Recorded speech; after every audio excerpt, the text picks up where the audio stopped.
Hello दोस्तों, कैसे हैं आप लोग। मैं उम्मीद करता हूं कि आप लोग अच्छे होंगे। केसट क्यूज geography Tuesday important GK questions. प्रथम क्वेश्चन, भूगोल भूतल का अध्ययन यह किसने कहा था? तो यह कांट ने कहा था। अगला प्रश्न है हमारा, मानव भूगोल के संस्थापक कौन है? तो कार्ल रीटर है। कौन है? कार्ल रीटर है। अगला प्रश्न है, सूर्य के चारों तरफ घूमने वाला खगोलीय पिंड क्या कहलाते हैं? तो ये आंसर हो जाएगा ग्रह। क्या कहलाते हैं दोस्तों? ये ग्रह कहलाते हैं। अगला क्वेश्चन है हमारा कि सौंदर्य का देवता किसे कहते हैं? तो शुक्र ग्रह को कहते हैं। अगला प्रश्न है, महासागरीय सतह का निर्माण किस प्रकार के चट्टानों से हुआ है? तो बेसाल्ट चट्टानों से हुआ है। अगला प्रश्न, पृथ्वी 1 घंटे में कितना देशांतर घूम सकता है? तो 15 डिग्री मतलब देशांतर तक घूम सकता है। अगला प्रश्न है, सुनामी किस भाषा का शब्द है? तो जापानी भाषा का शब्द है। अगला प्रश्न है, भौगोलिक विश्वकोश के रचनाकार कौन है? तो स्ट्राबो है। अगला प्रश्न है, शनि ग्रहों में वलय की संख्या कितनी होती है? तो 7 होती है। अगला प्रश्न है, एल तरंगों की चाल कितनी होती है? तो 1.5 से 3 किलोमीटर प्रति घंटा होती है, सॉरी प्रति सेकंड होती है। अगला प्रश्न है, एस तरंगों की चाल कितनी होती है? तो 4 किलोमीटर प्रति सेकंड होती है। हमारा अगला प्रश्न है, प्रश्न संख्या 11 है, नदियों द्वारा अपरदित भूमि के धंस जाने से मतलब किस तट का निर्माण होता है? तो रिया तट का निर्माण होता है। अगला प्रश्न है, एशिया का सबसे गर्म स्थान क्या है? तो मोहनजोदड़ो, ये पाकिस्तान में है। अगला प्रश्न है, अफ्रीका के किस पौधे से जूट पैदा होता है? तो आंसर हो जाएगा सीसल नामक पौधा से जूट प्राप्त होता है। फैशन, अगला प्रश्न है, फैशन की नगरी किसे कहते हैं? तो पेरिस को कहते हैं। अगला प्रश्न है, महासागरीय जल का उच्चतम ताप किस महीने में होता है? तो ये अगस्त महीने में होता है। अगस्त महीने में महासागरीय जल का उच्चतम ताप होता है। अगला प्रश्न है, ओजोन परत CFC में क्या उपस्थित होता है? तो मतलब कौन सा तत्व? तो क्लोरीन तत्व उपस्थित होता है। अगला प्रश्न है, केस आर्द्रता मापी के आविष्कारक कौन है? तो डी सॉसमर है। डी सॉसमर है, ये केस आर्द्रता मापी के आविष्कारक है। अगला प्रश्न है, किसके कारण बादल वायुमंडल में तैरते हैं? तो अल्प घनत्व के कारण बादल वायुमंडल में तैरते हैं। मैग्नीज उत्पादन में प्रथम देश कौन सा है? तो चीन है। मैग्नीज उत्पादन में प्रथम देश चीन है।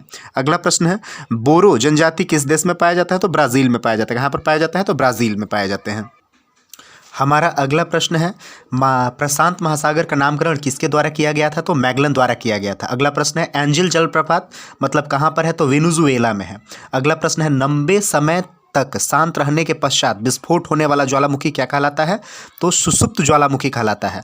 अगला प्रश्न, किस ऋतु में क्षोभ मंडल में ऊंचाई में वृद्धि होती है? तो ग्रीष्म ऋतु में होती है। ग्रीष्म ऋतु में क्षोभ मंडल की ऊंचाई में वृद्धि होती है।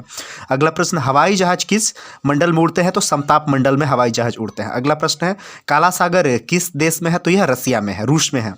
नाकासाकी किस द्वीप पर है? तो क्यूशू द्वीप पर है। अगला प्रश्न, सतपुड़ा की पहाड़ी वाला राज्य कौन सा है? तो मध्य प्रदेश है। अगला प्रश्न है, डिंडवाना झील कहाँ पर है? तो राजस्थान में है। अगला प्रश्न है, काली मिट्टी में काला रंग किसके कारण होता है? तो काली मिट्टी में काला रंग जो होता है वो टिटनीफेरस मैग्नाइट के कारण होता है। टिटनीफेरस मैग्नाइट के कारण काली मिट्टी का काला रंग होता है। हमारा अगला प्रश्न है, फलों के उत्पादन का अध्ययन क्या कहलाता है? तो पोमोकल्चर कहलाता है। अगला प्रश्न, मृदा से होकर नीचे जाने वाली अंतःस्रावी जल का मानक यंत्र क्या होता है? तो लाइसोमीटर होता है। लाइसोमीटर जो होता है वो मृदा से नीचे होकर जाने वाली जो जल होता है उसका मानक यंत्र होता है। अगला प्रश्न, शिकार करने के लिए स्कीमो लोग किस प्रकार के हथियार का प्रयोग करते हैं? मतलब जो हथियार होता है उसका क्या नाम होता है? तो हारपून जो होता है वो स्कीम लोग द्वारा शिकार करने के लिए हथियार का प्रयोग होता है। अगला प्रश्न, गोकक जलप्रपात किस नदी पर है? तो यह गोकक नदी पर ही है। गोकक जलप्रपात गोकक नदी पर है। अगला प्रश्न है, द्वितीय हरित क्रांति की शुरुआत कब हुई थी? तो 1983 से 84 में द्वितीय हरित क्रांति की शुरुआत हुई थी। अगला प्रश्न है हमारा, लघु उद्योग बोर्ड का स्थापना कब हुआ था? तो 1954 में। 1954 में लघु उद्योग बोर्ड की स्थापना हुई थी। अगला प्रश्न, उत्तर मध्य रेलवे का मुख्यालय कहाँ पर है? तो इलाहाबाद। इलाहाबाद में उत्तर मध्य रेलवे का मुख्यालय है। अगला प्रश्न, भारत में राष्ट्रीय राजमार्ग संख्या कितनी है? मतलब राजमार्ग की टोटल संख्या कितनी है? तो 111 है।